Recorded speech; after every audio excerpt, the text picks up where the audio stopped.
Саламатсыздар, урматтуу Сокол Медиа YouTube каналынын көрүүчүлөрү. Сиздерди бүгүнкү күнгө алынган жаңылыктар менен тааныштырабыз. Андыктан биздин каналга катталып, пикир калтырганды унутпаңыздар. Бишкекте Свердлов районунун күзөт кызматынын милиционери кармалып, анын кызматтык формасынын сол чөнтөгүнөн салафан королгон. Өзгөчө жыты бар кучкул күрөң түстөгү 8,26 грамм белгисиз зат табылып алынган.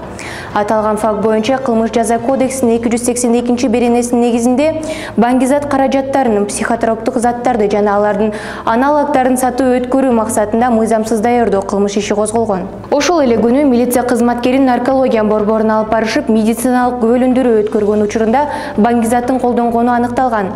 Андан тышкары ал баңгизатты сатып алган дарегин айткан. Көрсөткөн дарек боюнча Жал Кичи районундагы батирлердин биринде түнтүү ишти жүргүзүлүп, натыйжасында өзгөчө жыты менен кучкул күрөң түстөгү 57 граммдан ашык зат табылып алынган. Жогоруда көрсөтүлгөн даректе баңгизатты колдонуп отурган Бишкек шаарынын 4 жараны, Бишкек шаардык ички иштер башкы башкармалыгынын тергөө кызматынан бардык далил заттар менен бирге жеткирилген. Мындан сырткары жогорудагы жарандардын наркология борборуна алып барышып, медициналык күбөлөндүрүүдөн өткөргөн учурда баңгизаттардын колдонушары тастыкталган. Аталган кылмыш ишинин алкагында кармалган милиционер тергөө аяктаганча камакка алынды. Ошондой эле үйүнөн баңгизат табылган Жал Кичи районунун 29 жаштагы тургуну камакка алынган. Ички иштер министрликтин ички иликтөө кызматы ички иштер органдарынын катарынан кызматтык кызыкчылыктарды саткандардан, мыйзамды бузгандардан, баңгизаттарды пайдалангандардан тазалоо багытталган иштерди мындан ары уланта бермекчи. Бишкектеги Свердлов райондук соту 24 жаштагы Айзанын өлүмүнө шектелген айдоочунун баш коргоо чарасын карады.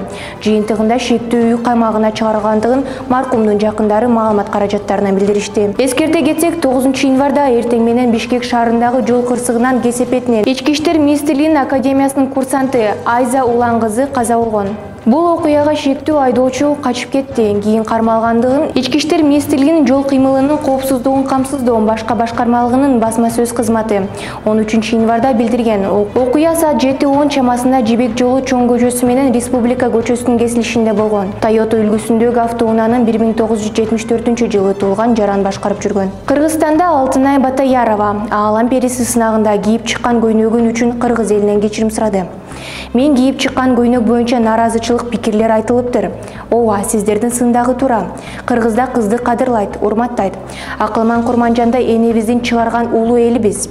Мен сынды туура кабыл алып, кийип чыккан көйнөгүм сиздерди ачууңуздарды келтирсе, ал үчүн кечирим сурайм. Албетте, мен башка ойду айткым келген. Болгону 18 жаштамын. Жаштык кылып балким жетиштүү деңгээлге ойлонгон максатымды ачып бере албай калгандырмын. Бирок кыргызды сиздер канчалык жакшы көрсөңүздөр, мен андан да көп урматтайм, деди ал.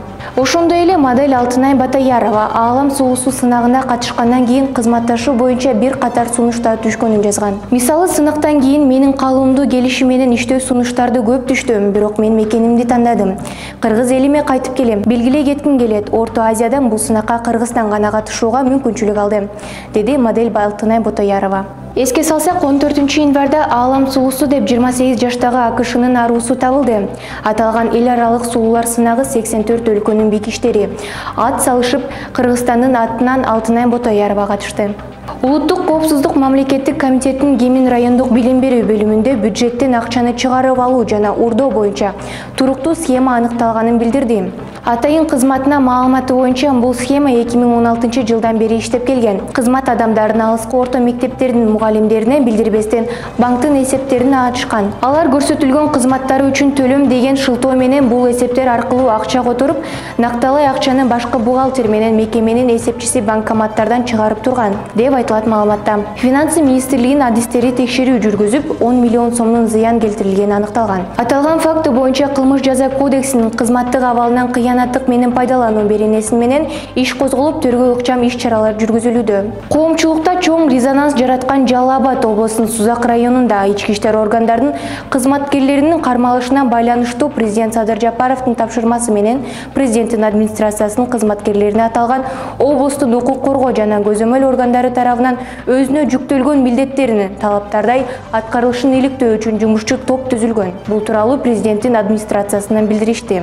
Текшерүүнүн жыйынтыгы боюнча прокуратура органдарынын айрым жетекчилери тарабынан мыйзам талаптарын бузуу жана тергөө ыкчам ыкчам иштөө иш-чараларына талаптагыдай эмес көзөмөлдүк кылуу фактылары аныкталган.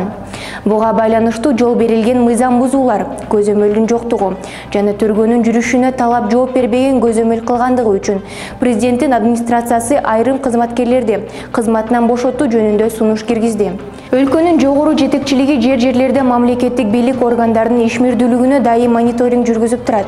Мыйзам бузуулар табылып жана күнөөлүү адамдарды карата жүктөлгөн милдеттерди аткарбаган учурда мындан ары да катаал чаралар көрүлөт. Ушул жана башка жаңылыктарды Сокол Медиа сайтынан окуй аласыздар. Сиздер менен мен Аделина Бакытова.